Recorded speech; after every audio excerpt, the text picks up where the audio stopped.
Hey everyone, insight number 5, last one for the week. We're over in Ezekiel 47, verses 1 through 5. And it's gone cloudy, it's a bit dark in here, sorry guys. So we're talking about, are you swimming in the gospel or you're just dipping your feet in or dipping your toe in?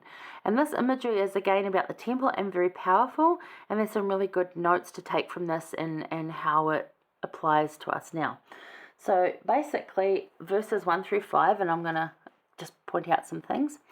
So water issues from the house of the Lord and heal the Dead Sea. So the Dead Sea is going to be healed. Now, the Dead Sea is beyond dead.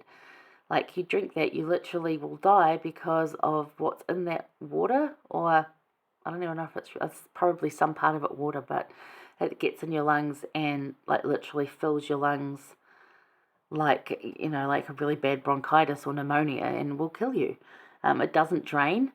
It's too heavy to come out again. So it's really serious. You don't go swimming in the Red Sea, the Dead Sea. Go swimming in the Red Sea. Heard that's really nice. But the Dead Sea, no, you don't. So anyway, the Lord gives him another one of these lovely poetic visions that he describes, and then we're going to get the message from this.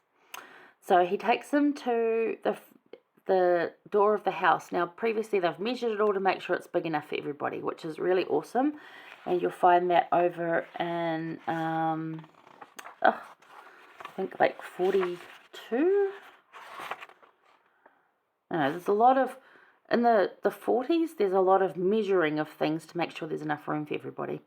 And tells them to measure it out. And it's a lesson in making room for people. Anyway, so he takes them to this house again, and they've measured it all out. And they stand it up, and then out of it comes, he says, he brought me out of the way of the gate northward and led me about the way without unto the other gate, look eastward. And that's when there was water, in verse 3. He measured 1,000 cubits and brought me through the waters. The waters were to my ankles. So he's going, okay, so right now these waters are flowing, and they're going to go there and actually heal the Dead Sea from the temple. But then right now they're ankle deep. And in the verse 4, and again he measured 1,000 and brought me through the waters. The waters were now to my knees. Again he measured 1,000 and brought me through, and the waters were now to my loins. So it's up to like right on his hips. And then in verse 5, afterward he measured 1,000, and it was a river that I could not pass over. For the rivers were risen, waters to swim in, a river that could not be passed over. Now it goes on to talk about that, and it's really good, but we've only got, this amount of time. So water here is both symbolic of the living water of Christ and the water that will heal the dry and dead places, including the Dead Sea. Now there is actually like a trench opening up, heading in the Dead Sea direction with fresh water coming to heal it.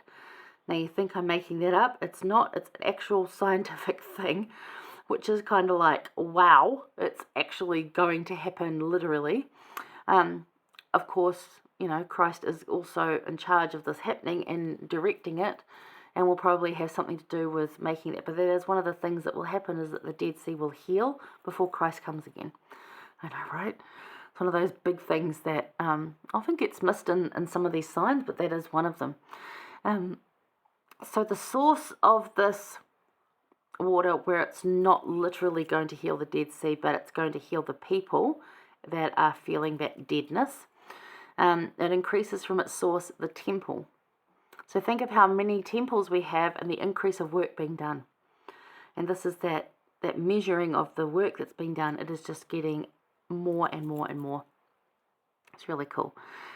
Just in our Hamilton, New Zealand training, like when I used to go do youth baptisms, for example, we'd do 30 to 40 each, and there'd be about 15 of us. That's a lot, right? Now when you go, there's 10 youth, and they get to do 5 names each, because there's literally just so many temples. There's not enough names to now be proxy baptisms, because there's other work that needs to be done. So it's like amazing that that's come to that point, that we have so many temples that our ability to visit them is now like we have to book online, and we can book one thing at a time, and then we've got to come back and book another one. And that's happening to all the temples. And for a lot of people, that's a paradigm shift that they're not ready for. They're used to coming down for a week or spending, a while and just doing whatever they need to all day in the temple. And unless they're traveling from a great distance to a temple, they're not able to do that anymore. I mean, that can be overridden and we can accommodate, of course. However, for those that live local, you can't just pop by anymore. You can, and you might get lucky, maybe on like a Tuesday and, right on school pickup, but definitely not on the weekends. You may be lucky that there's one spot if you're totally desperate. But how many people are going to be desperate for that one spot? I know, right? And it will level out. And we're getting 2 more temples, so that will help as well. But it's just like, how long have we taken this all for granted? And now, how blessed are we to have all these temples that actually there's not just a core group of us doing all the work. There's so many doing the work. And it's amazing and it's awesome. So I really like to look at the positives of that situation. Rather than just the change and the shift and things and get a bit upset with it, I look at the great positives of that. But that does beg the question, when it comes to the waters of Christ's gospel, do you just dip your feet in on summery days, like a Sunday, or Easter, or Christmas? Or are you swimming daily in the goodness? Because even if you're going to church every week, are you just going because you're going?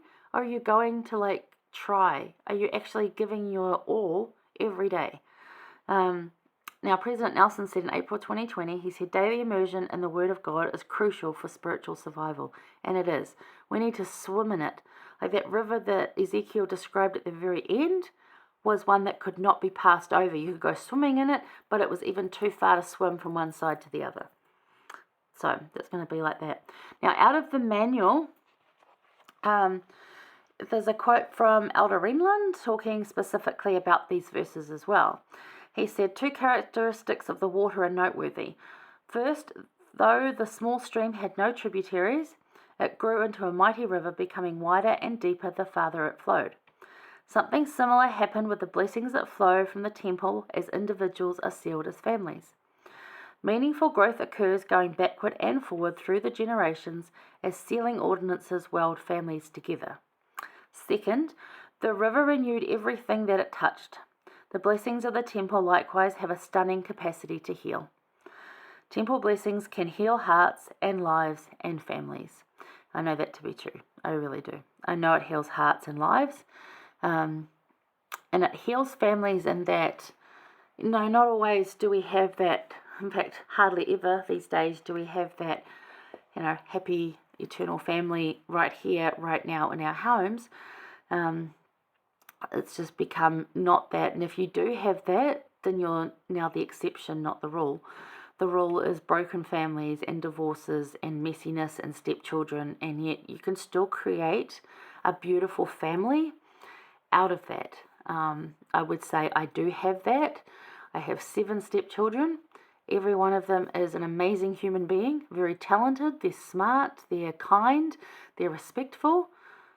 I'm super blessed. I mean, there's some ugliness out there, and I think there's just mutual respect. They've just been raised to be good people. So I'm very blessed in that aspect that I have that. And there's a ton of grandchildren that, although technically aren't mine, they're still my family. So for someone that couldn't have children, how blessed am I, right? And I've got another whānau son that I'm like a mum to him. I'm a second mum to him. His mum has passed away, and I said to him, if you're going to have kids, I'm going to be Nana. And he's like, oh yeah, totally. So, and he's not even a member, but just being that temple and knowing those things and having that deeper understanding of the temple can heal your family. Maybe not in the way you would expect it, but it will. Anyway, there you go. So, hope you get something out of Ezekiel this week. It is really, really good. Focus on just some of the things rather than trying to get all of it done. Focus on the thing that you think you need the most, because it is a larger book, but he does give really good imagery and descriptive terms for the things that you might be looking at, especially the resurrection and the actual coming back together is quite a good imagery, descriptive imagery if you're teaching a class. So there you go. Enjoy your week. Thank you for joining me. I love you guys. I'll see you next week for Daniel. Bye.